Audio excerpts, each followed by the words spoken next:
still, and it's mostly well, I left off talking about giving discounts and how don't go all crazy giving discounts because the right people will come to you for the right reasons.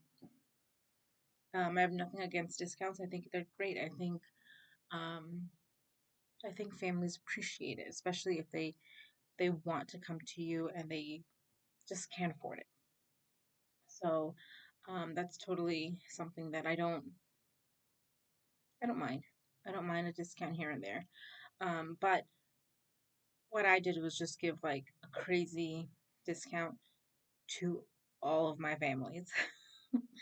So, and then I felt bad because I had already had people enrolled with a discount, and I didn't want to have other people who came in not have a discount because if they talked, then I didn't want, to be like, oh, how come da da da da. So, um, yeah, so that's that. Something else I want to talk about, which I think is probably really, really important, and a lot of people don't seem to know what to do when it comes to this, is making your parent packet or your parent handbook. So my parent handbook has um, just about all the information that I give at my tour and then some. So your parent handbook will be the one that you will shield yourself with if anything goes down. So make sure that you have your liability there. If there's any pets, if there's any other people working with you, volunteers, how much your tuition is, fees, late fees, um, you know, your discipline policy, your closing dates. Make sure you take vacation because, gosh, that's something else that I would advise. Always take vacation because I didn't add vacation my first year and I was struggling. I was definitely struggling and I felt bad every time I took a vacation or every time I had to take a day off because I had a couple health issues.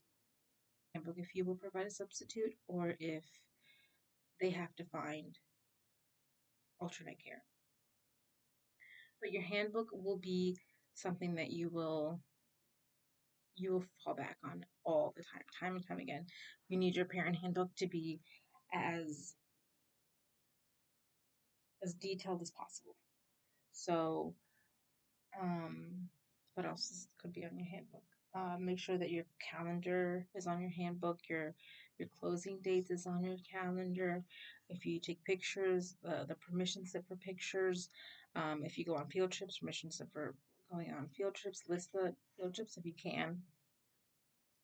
Um, Make sure that you know all the information is there and it's all as easily written as possible so that they will understand, so there's no miscommunications. If you have a deposit, then put that. If you have how much time you want them to give you before they leave, put that. So like all this stuff should be in your parent packet so that there's no questions, so that the expectations are clear on their end as well as yours.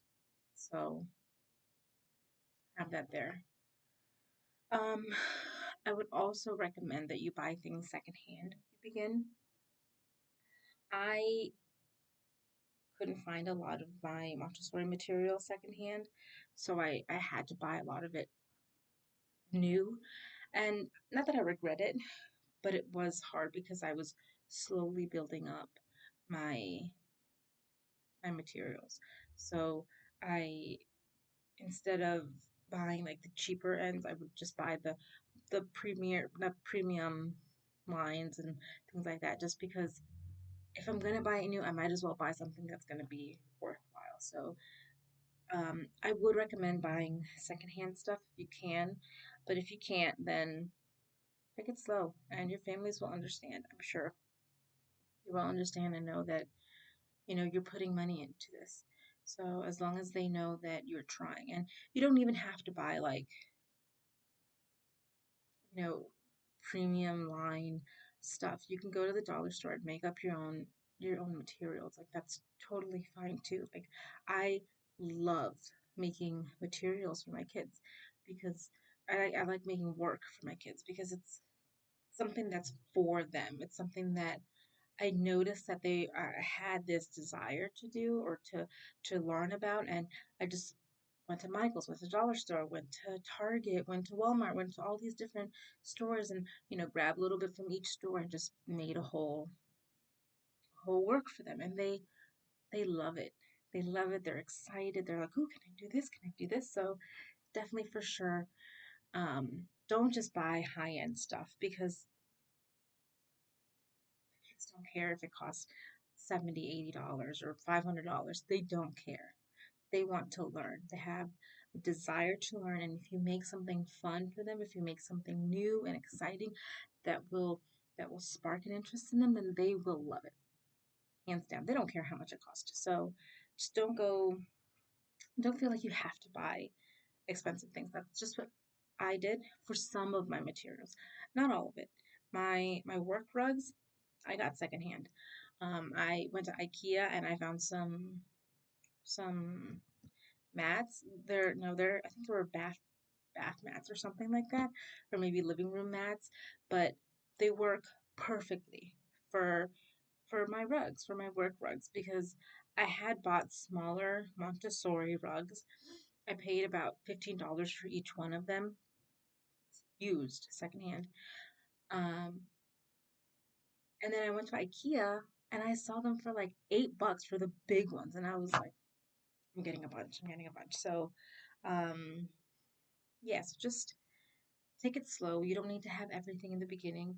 Explain to your parents that you're starting off and that, you're gonna build more things as time comes, or just, you know, let them know that you are going to get more things and you're gonna switch things around, or, things like that. So that's what I recommend doing. Um, and if they pay you, make a receipt.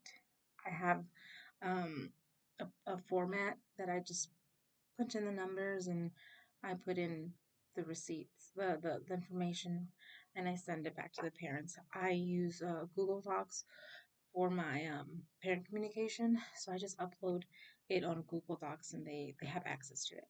So at the end of the year, it's a lot easier for me and for them if I did the math wrong, or if they just want to see that the receipt they're checking, um, then you just go to the Google Doc and they have it there. So um, that's something that you can do too. That's just how I run my program. But yeah, if you have any other questions, just comment below. If you need anything else, let me know. I will be doing a few more videos on how I run it and how my licensing process. But if you have anything that you want to see, just let me know. This is just a short video because I just got cut off last time. So my bun says it all. It is nap time. I have my lunch, bowl of cereal. So yeah, I didn't eat this time. Uh, so yeah, doodles.